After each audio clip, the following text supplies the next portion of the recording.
Okay. Good evening. The Board of Education is called to order. May I have a motion for the Board of Education to enter into a special Board of Education meeting? Susan Parker, seconded by Tom Rotolo. Are there any questions? All in favor? Opposed? Any abstentions? Before today's budget hearing, we have one order of business, and it falls into the category of some good news. A1 is the appointment of Mr. Matthew Lowe as Assistant Principal for Syosset High School probationary. May I have a motion, please? Mr. DiFilippo, seconded by Ms. Levitan. Are there any questions? All in favor? Opposed? Any abstentions?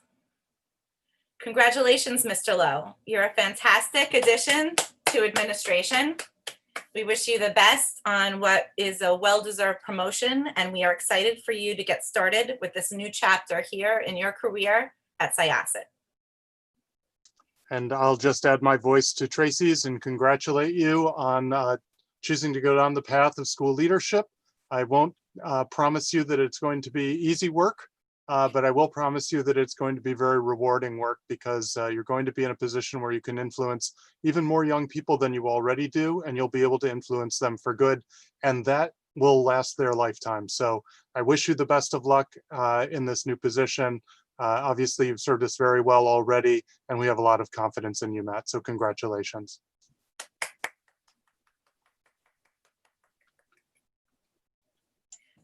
Okay. We'll begin today's public hearing for the 2020-2021 budget. Dr. Rogers and Dr. Rufo will provide information regarding the budget, the tax levy, and the tax cap. Thank you. In many ways, this is going to be a repeat of some of the information that we've been giving throughout the spring. I think if I could provide just a little bit of context for what we're doing here, the big picture is that this is obviously a year of uncertainty. So trying to plan for a budget for the coming year, and in many ways to try and do 2 years worth of planning at present has been a real challenge because we don't know. Obviously, we're 2.5, 3 months into a significant crisis, and we're trying to plan for what we believe next school year will look like without even really knowing how the summer is going to play out. So what we've tried to do is plan for a couple of scenarios, obviously a virtual scenario, an in-person scenario, and the possibility of something that might be in between. We've also tried to plan for the eventuality that we may be together for some time and then have to separate briefly and then join together as a body again.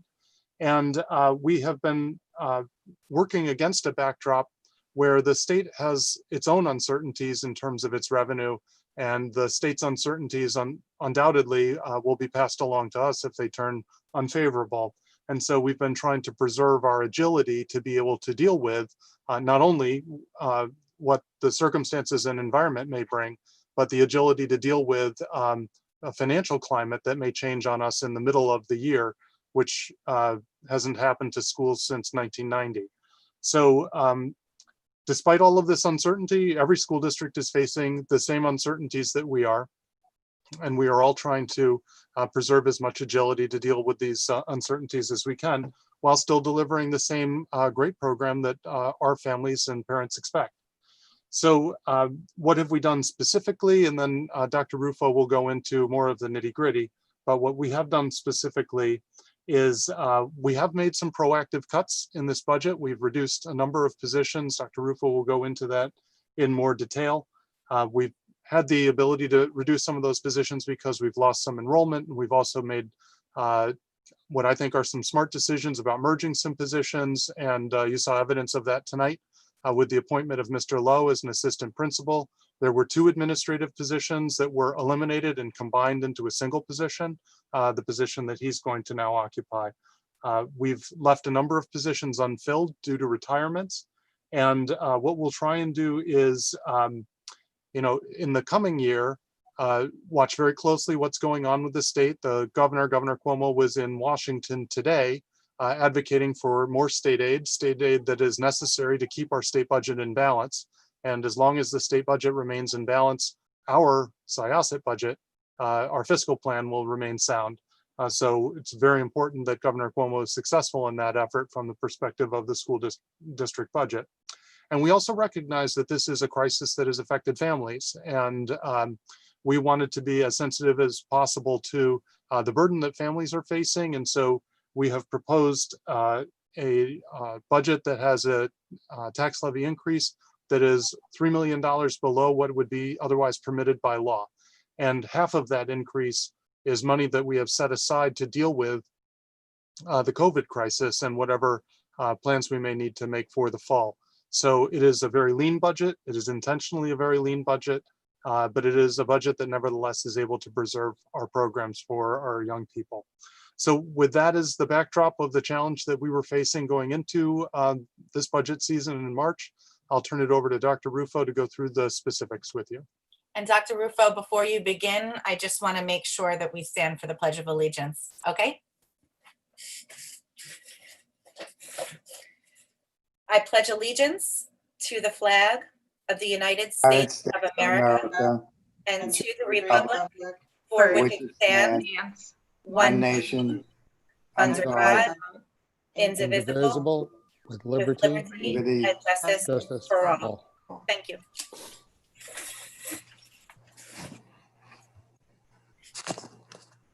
Dr. Rufo?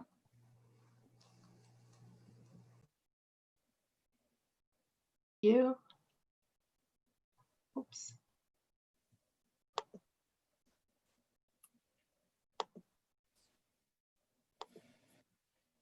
Gonna get to my screen.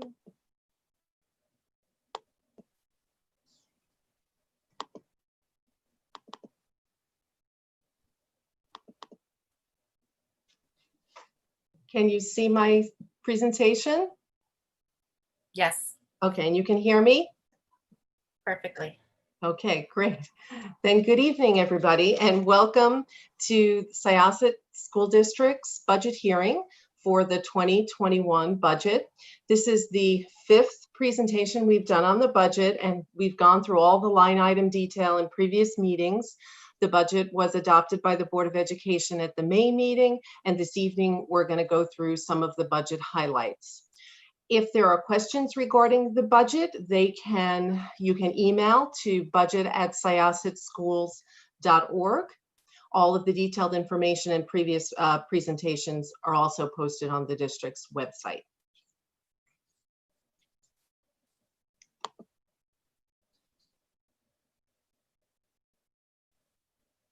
So the proposed budget for the 2021 school year is $241,639,245.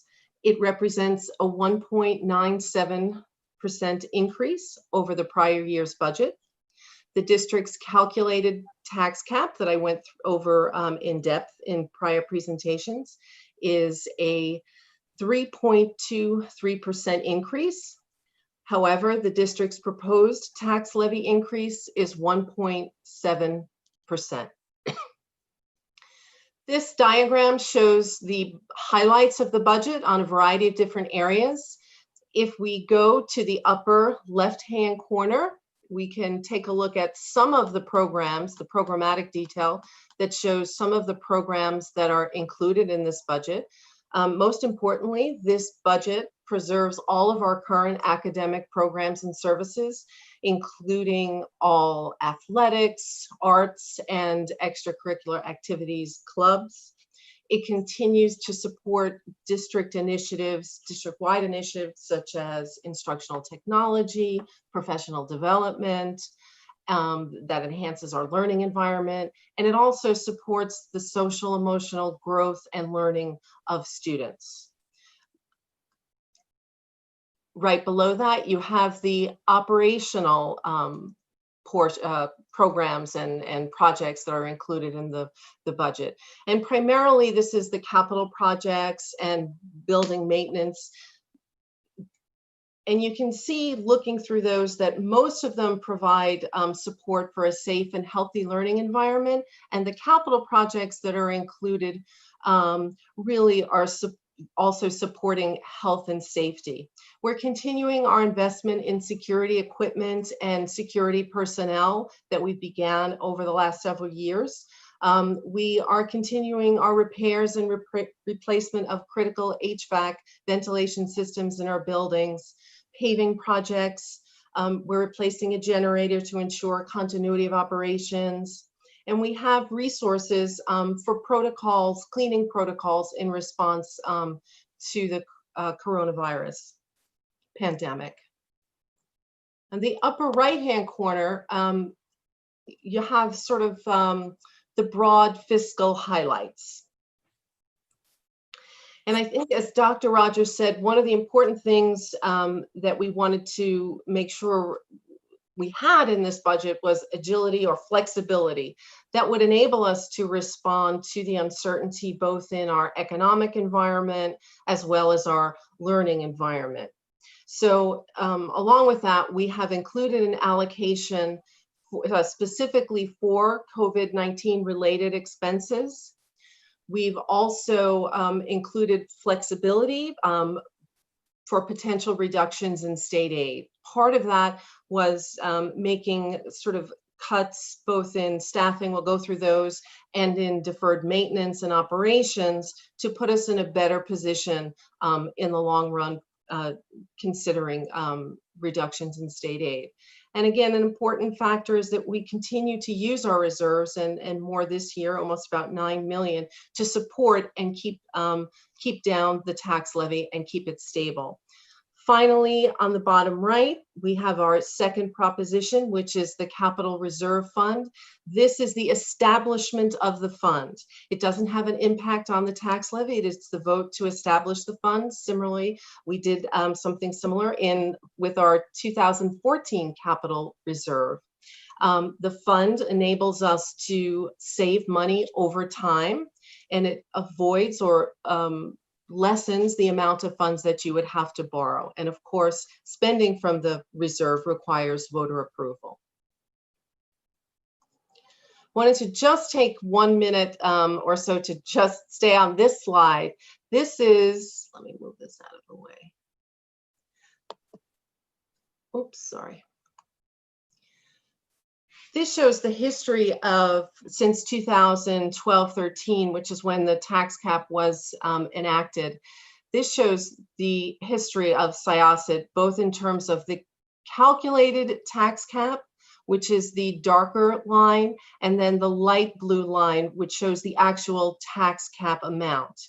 And you can see, except for the first year, which is 12-13, all the way on the right, where the actual tax cap was at the same amount, in all the subsequent years, the actual tax levy was below the calculated cap or the allowable cap by law. And if you look over to 2021 for next year, you can see that that difference between those two lines is the greatest, and that's where we're over 3 million under the cap. So you can see that except for that first year, in all the subsequent years, we have never exhausted our legal limit.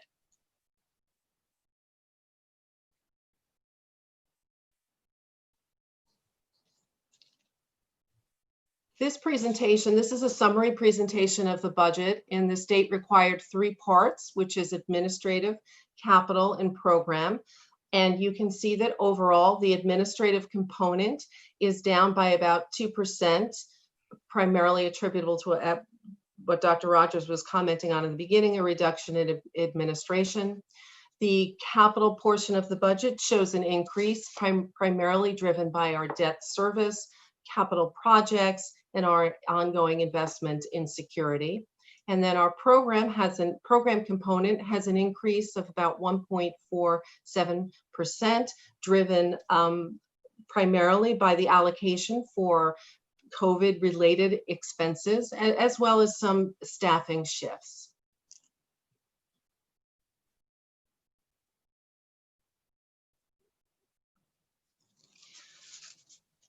One of the state aid is obviously one piece of our budget puzzle on the revenue side. And there's been discussion about a possible 20% reduction in state aid, which depending on how it was allocated to schools could amount to $1.7 to $3.6 million, a reduction in aid for the district. So we have a plan for managing some of those cuts. We have done some proactive reductions of our own, 2 million in staffing as 2 administrative positions, 6 support positions, and 12 teaching positions, as well as 2.4 million in operational savings. So we plan to address any shortfalls in state aid through both budget reductions as well as an increased flexibility in the budget by identifying that second bullet, identifying some non-instructional positions that we intend to keep open, currently vacant, until we have a better sense of where we're going to be with state aid. We also have equipment, some equipment and projects that we're going to put on hold until we have a better sense, again, of where state aid will be. As we've said, we have a allocation, which also gives us some flexibility of $2 million to help us respond to some of the uncertainties programmatically, operationally, that are going to be, that we anticipate for next year.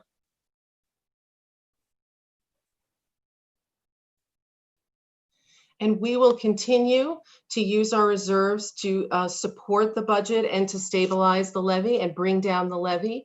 We're going to fund, as we have been in the past, capital projects in the budget, and we're going to use our reserves for specific line items in the budget. 3.8 million in our restricted reserves to pay for our ERS expenses, workers' comp, and then smaller expenses for eval and our unemployment. We plan to appropriate almost $5 million in the 2021 budget, $2 million to offset those the additional allocation for the coronavirus related expenses, 1.2 million for general purpose, and then about 1.8 million for the capital project work. Again, Proposition 2 is the establishment of the 2020 Capital Reserve Fund, and this would establish a reserve for future capital projects, again, similar to the 2014.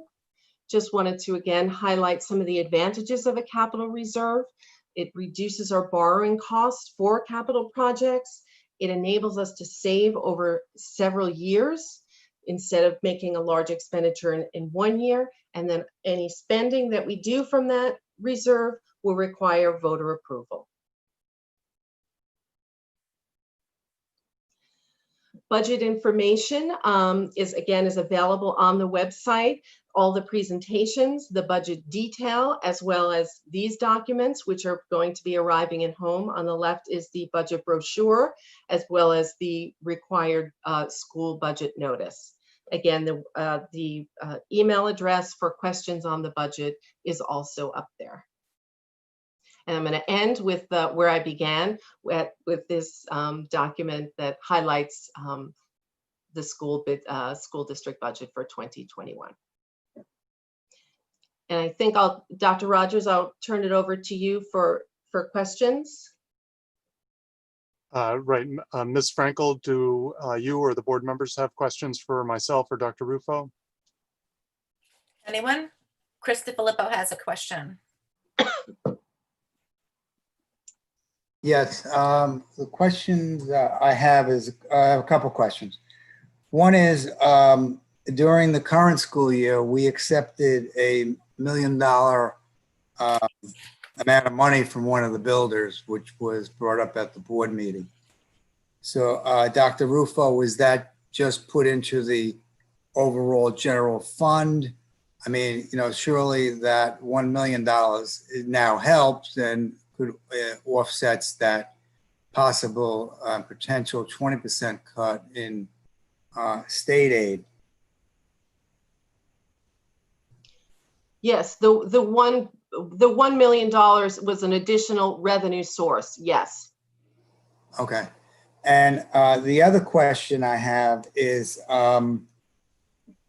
because I've been on the board a while, the major vendors that we do business with, I'm not sure when the contracts come due, or I think we have terminology probably in there to consider rebidding it so we get the lowest price and further save money for the school district from these vendors who wish to do business with us.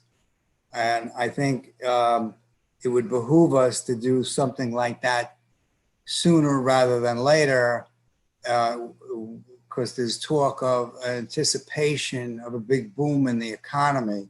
So, it'd probably be better to consider doing something like that earlier. Yes, a lot of our bids for next year in terms of this ongoing supplies, materials, classroom supplies, things like that, are in process if they have not yet been awarded. Right, but we haven't done that for legal. We haven't done that for architects. Professional services, that's what you're referring to. Right. So what I'd suggest is that Dr. Rufo and I can pull out the contracts that we have with them and find out what kinds of durations are on them. And we can share that with the board and let you know what the period of time is. There's a period of time for auditors that the district usually cycles through auditors on a 5-year rotating schedule. And you have been, since I've been here, rotating through your claims auditor and your external auditor. So we could look at all of those professional services. Okay, thank you, Dr. Rogers. Dr. Rufo, if you could remove the presentation from the screen, I could then see the rest of the board members. See if there are any other questions. Thanks.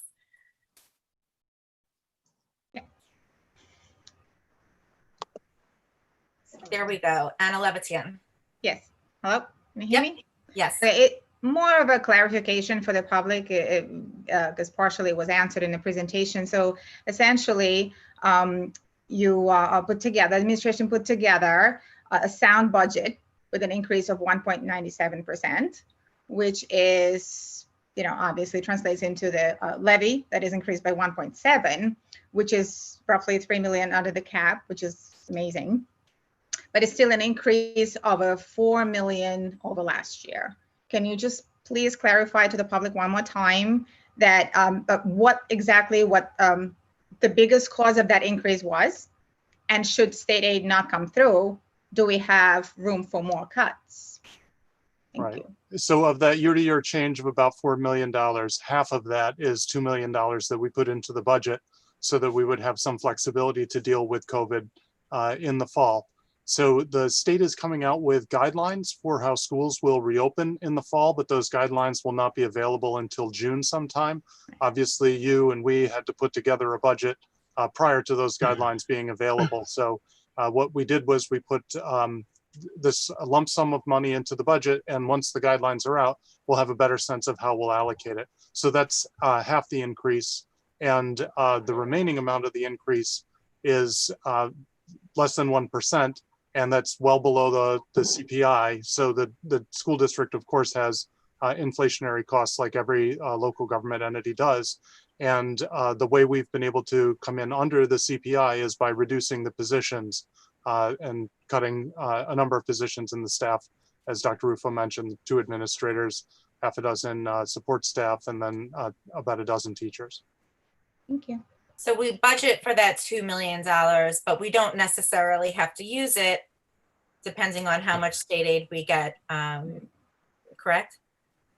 Well, what we would do with the $2 million is we would allocate it once we were clearer on what the requirements will be. So obviously we're all looking at guidelines that other states have issued around social distancing.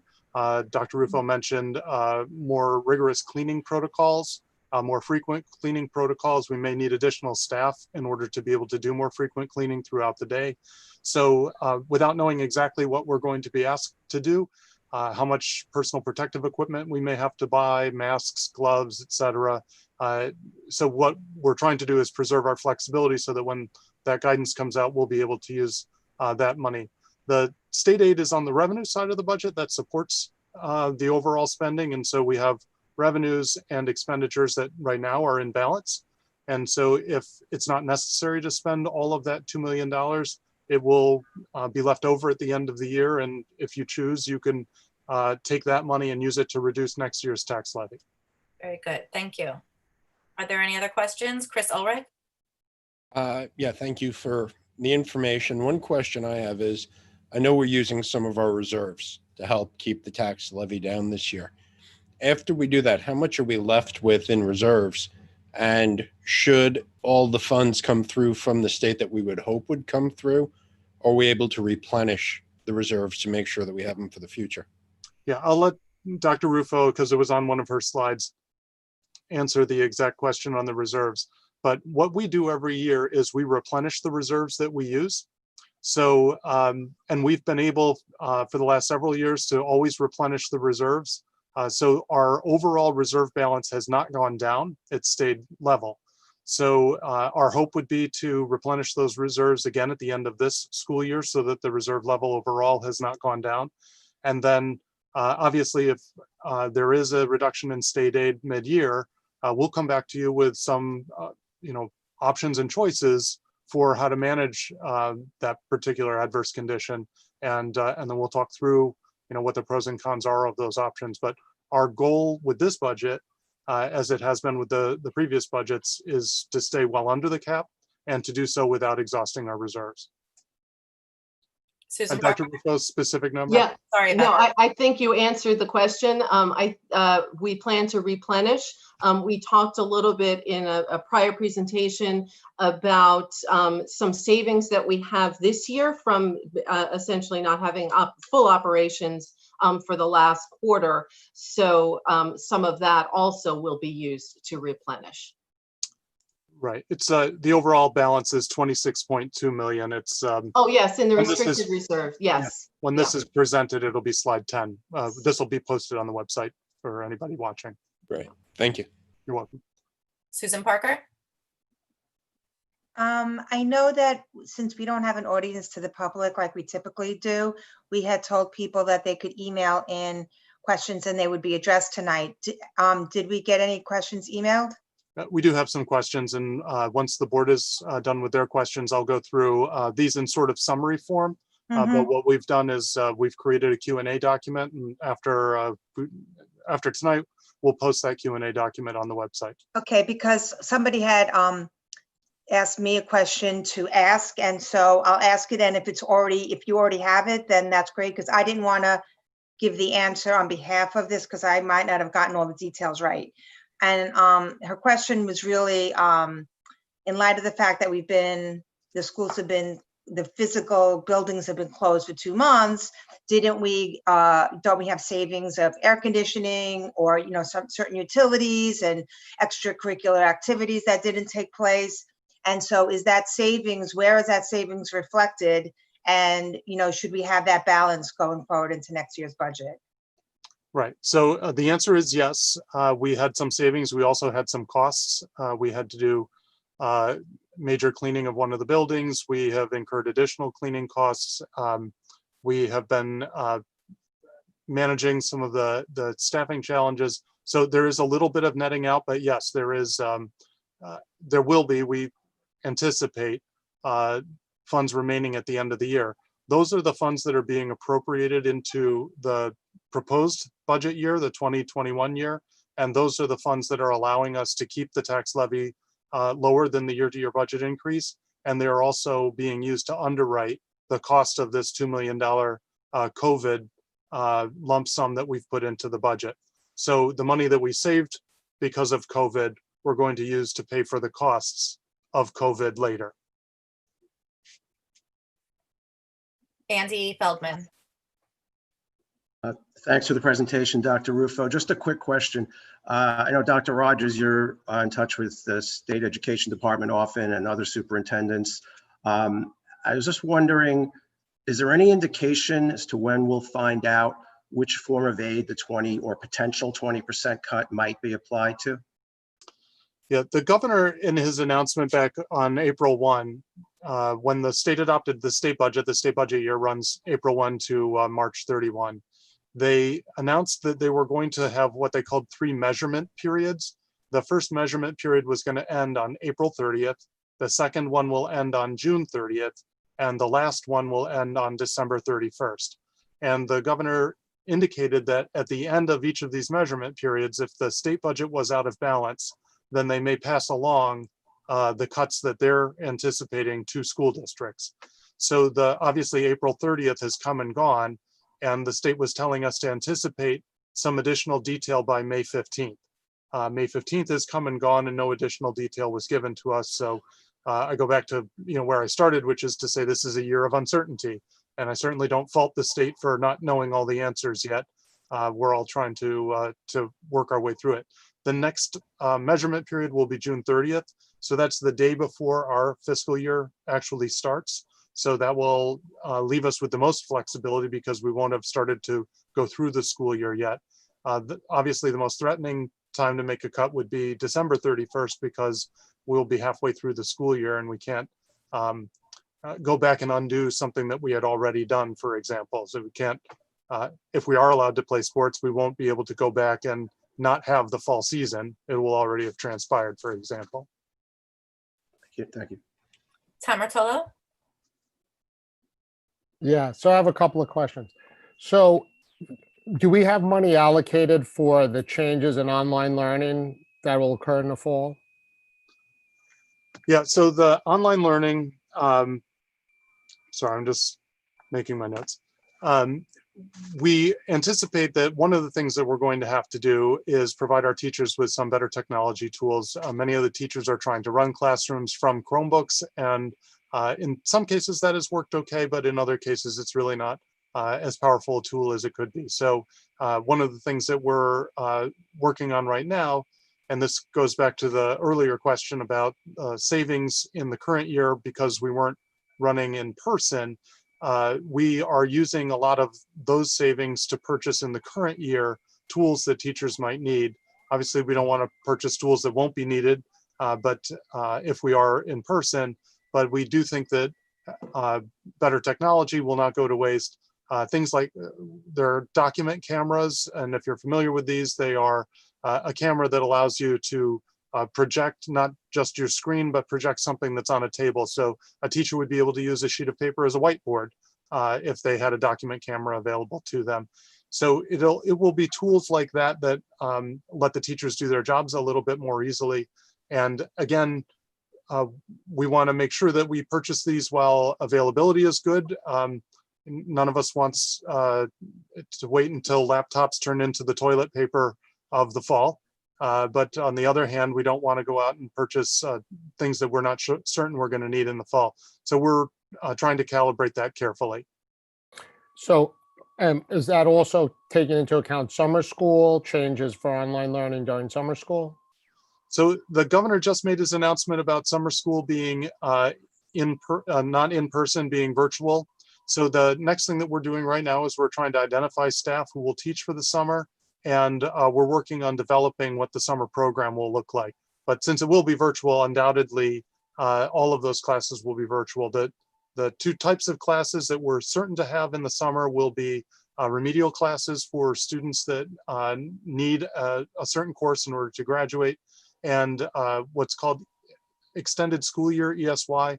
These are for disabled students whose program includes a 12-month program as opposed to a 10-month program. So these tend to be students with more significant disabilities. So it's clear that we'll have to serve those two populations. Obviously, we'd like to see if there are ways that we can afford to do some other opportunities to keep kids, fun things for kids to do over the summer, recognizing that there may not be other opportunities that used to be open to kids to keep themselves entertained during the summer. We'd like to see if we can provide those opportunities ourselves. So will we have any catch up for, let's say, the last 2 months that we've done online, or any way of us assessing where everybody is, or are we going to wait for the fall to do that since? We have looked at doing some assessment. There are some, the district uses something called NWEA's MAPS assessment. And this is, it's what's called an adaptive assessment. So when a student takes it on a computer, when they take the first question, if they get the first question right, they get a slightly harder question. If they get the first question wrong, you get a slightly easier question. It's a different test for everybody because as you go through it, the test adapts to where you're at. So we would like to do that assessment. We've been talking with the company about how to do that assessment, and they have a lot of concerns about doing it remotely with kids from home. Not so much test security, but not being able to have a comparable environment between two different kids that are taking the test. So we're still working with them, but we would like to do some assessment of where kids are at so that we have a sense of what to do. In terms of catching up, I have a lot of confidence in our teachers, and we have young people move here from out of state all the time. And I'm not casting aspersions on any other state's education system. I'm just saying that the Syosset pace and curriculum is demanding, and we're almost always able to catch people up. And so I'm confident that we'll be able to catch these young people up from what happened this spring. And then if the cuts come in at this point, do we have any money reserved in the current budget, or is that going to be all new? We'll have to look for all new cost savings or revenue streams. So as Dr. Rufo mentioned in her presentation, what we have are a number of unfilled positions that represent the flexibility. And we also have some spending on capital improvements that we're going to delay into the second half of the year, and some spending on purchases of supplies that we'll be able to defer into the second half of the year. So if those cuts come through and they are, I'm going to say, somewhat modest, we'll be able to manage that within the plan that we have. If the cuts come in and they're dramatic, there's not going to be any way to wiggle around a dramatic cut. We've done a lot, and Dr. Rufo has done just an extraordinary job, and so has Ms. Bavard with the staffing. But there will be no way to work around a really dramatic cut in state aid, unfortunately.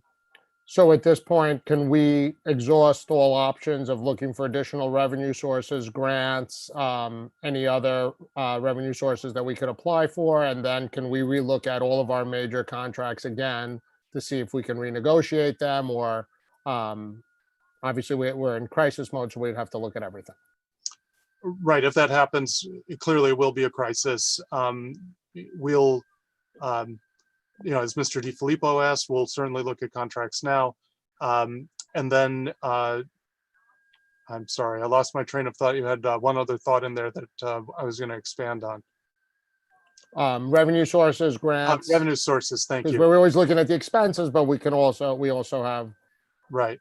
So at the board's request about, I guess it was 6-8 months ago, the district did hire a grant writer, and the grant writer has been applying for a number of different grants. In fact, my assistant, Ro, has been working directly with the grant writer, as has Dr. Rufo. And we've been applying for as many grants as the district is eligible for. A lot of these grants have criteria, a certain number of students in poverty, or certain fiscal profile for the district, and we don't often meet those kinds of profiles. But for the ones that we are eligible for, we have been applying. Thank you for that. Thank you. Thank you. I know it's very difficult, Trish. Thank you. And Dr. Rogers and Adele, thank you. Okay, before we get to community questions, are there any other board members' questions? Carol Chang.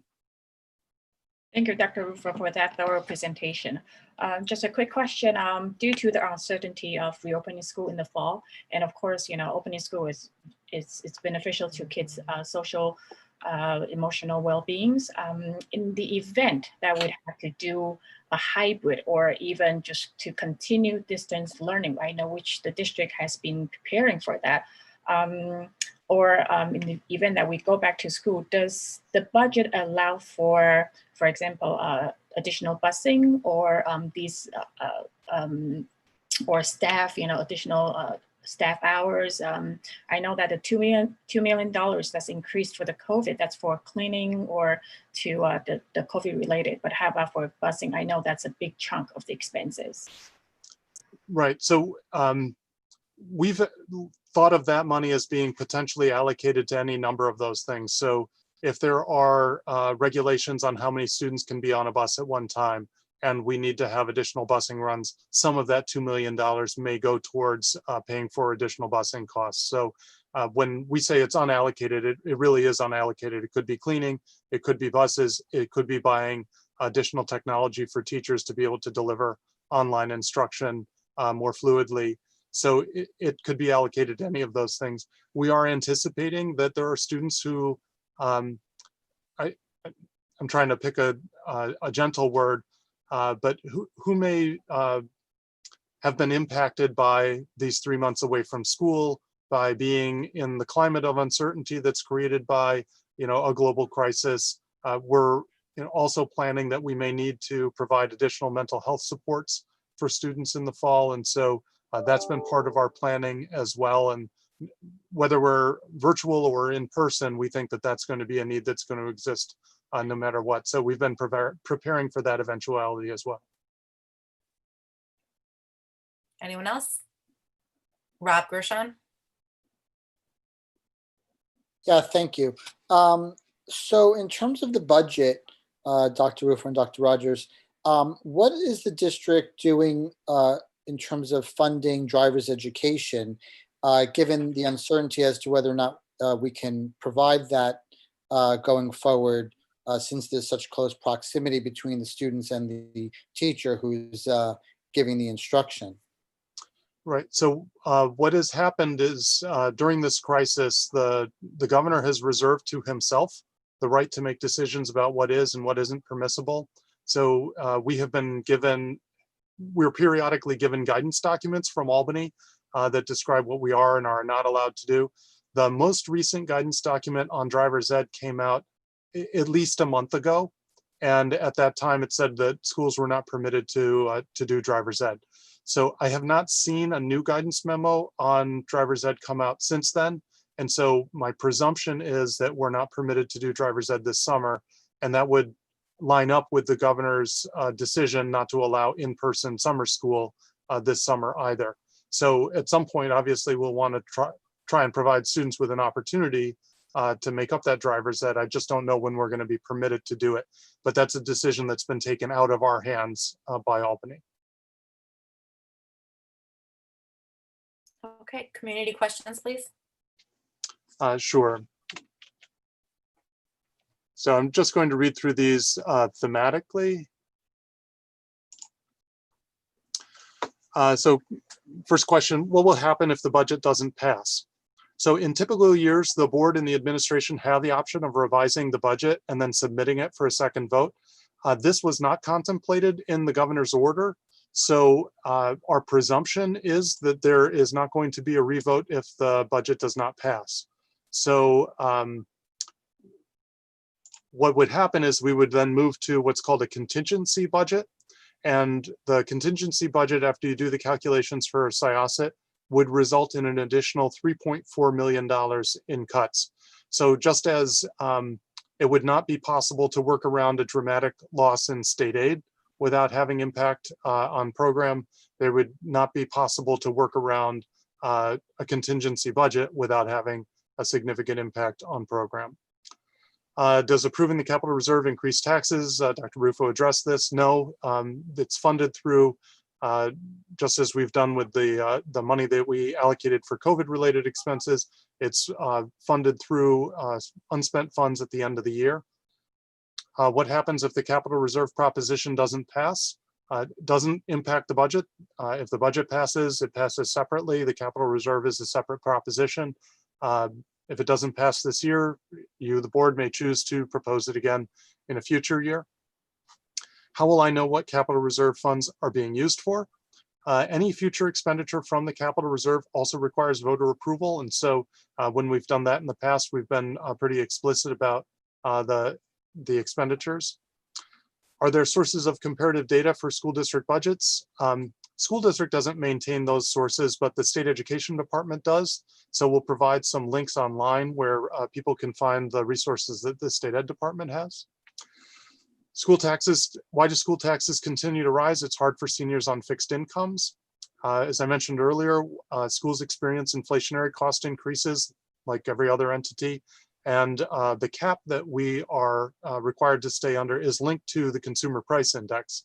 And as Dr. Rufo illustrated with her chart, over the last 9 years, Syosset has been at or below this cap by a total of over $9.5 million. 3 million of that is this year's savings below the cap. Since I have to sign the oath envelope on the budget, how will I know my vote will be confidential or anonymous? So when the oath envelope is opened, the folded ballot will be first separated from the envelope and both will be collected in separate bins. Only then will the collected ballots be unfolded and read by the election tellers. So the opening and the reading of the ballot will not occur simultaneously. Does the school district have any savings this year due to the school buildings being closed? We addressed that earlier. We do have some savings. Some of that is underwriting the cost of COVID in the future. What will happen to capital projects that are currently in process? As required by law, the district is moving ahead with all capital projects that have been previously voter approved. What impact will staffing reduction have on students? The district was able to preserve all programming for students, including academic, extracurricular, and athletic programs, as well as our focus on student mental wellness. We deployed staffing a little bit differently in order to accomplish that, but as long as there are no further cuts, there shouldn't be any further changes to program. Is the district prepared to return to school with additional measures to increase student and staff safety? As I mentioned earlier, we have the $2 million that's set aside. What will happen if the state reduces support for schools mid-year, as Governor Cuomo has warned could happen? And I addressed this during your questioning. Again, we've instituted a hiring freeze. We've delayed a number of capital projects and purchases into the second half of the year in order to preserve our agility. So those are the questions that we had and that we anticipated. Okay, thank you. Just before we adjourn, I want to make sure that everybody listening knows that even if we didn't answer a question that you may have now, there is still time for you to email the district to ask your budget questions. We want to make sure that you're informed before you vote. So please make sure that if you have a question, you send it to Dr. Rufo. What is the email address again? budget@syossetschools.org. Okay. Tom Rotolo? Dr. Rufo, can you just explain again with the capital reserve on the reason that we do it is to, in the long run, to save money because we're saving money by having that money set aside? Certainly. The capital reserve is really like a savings account. It's a way to build up funds over time to be able to fund capital projects. You can fund capital projects or finance them in a variety of ways. You can save up for them, or you can borrow, or a combination of both. So clearly, the more you have saved up, the less you have to borrow when it does come time to expend and to do needed capital work. So that's their function. And it's, I would just go back to 2014, we were able to save up probably over 5 years and a considerable amount that enabled us to offset how much we ultimately had to borrow to do the capital work. And I would just add one point to that, which is even though interest rates are very low right now, when we eventually do these projects, it may be 5 years from now, and interest rates could be in a very different place. So what we're also doing is kind of hedging our bet on not being in an interest rate environment that would be really unfavorable to borrow. Just because it's favorable now doesn't mean that it will be forever. So the more money we save now, the more we insulate ourselves from volatility in the interest rate market. Yeah, and it's on our terms versus going out to the markets. Exactly, yes. Yeah, that's smart planning. Thank you, Dr. Rufo. Thank you, Dr. Rogers. Thank you. Christopher Zifilippo? Yes.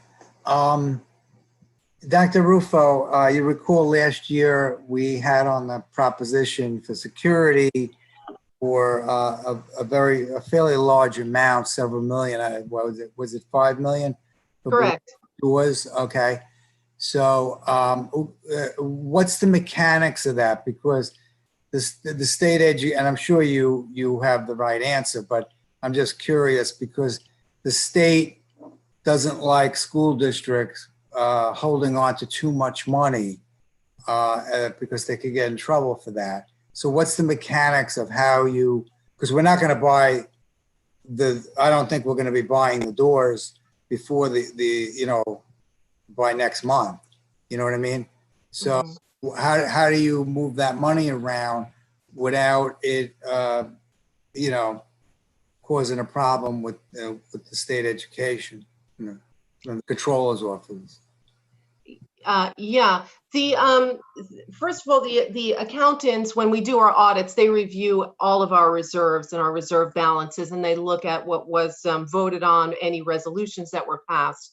And so the security capital reserve that we did, I think it was 19, that was 4 or 5 million, and we had put 2 million into that reserve.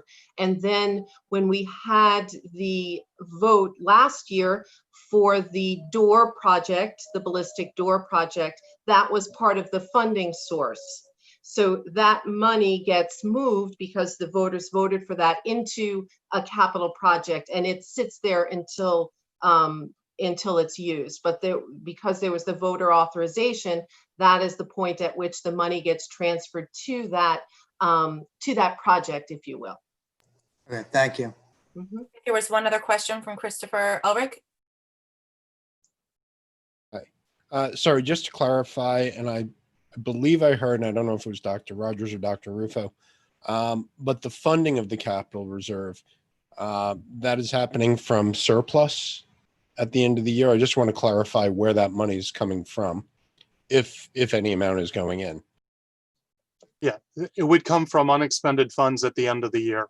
So with the 2014 capital reserve, which the voters approved just before my arrival in Syosset, I believe it took us 5 years to fully fund that reserve. And then those funds were used to offset part of the door project, the fuel tank removal project. Oh, help me, Trish. Vestibules, fire alarms. And all the fire alarm projects that we did. So all of those projects were done without borrowing as a result of the money that we set aside. And just to clarify, supporting the proposition essentially means we're authorizing the district to create the savings account, but we're not funding it at this time. We're just creating the account. And then over the next several years, if there is surplus funds, unexpended funds, they can be deposited, but we're not funding that now. That's not an expense we're incurring now. It's just the creation of it for future use. That is exactly right. All right, thank you. Anyone else before we adjourn? Okay. Thank you very much for listening. And again, any questions, please email them in and we will adjourn. Have a good evening, everyone. Thank you. Good night. Good night, everyone. Good night. Good night.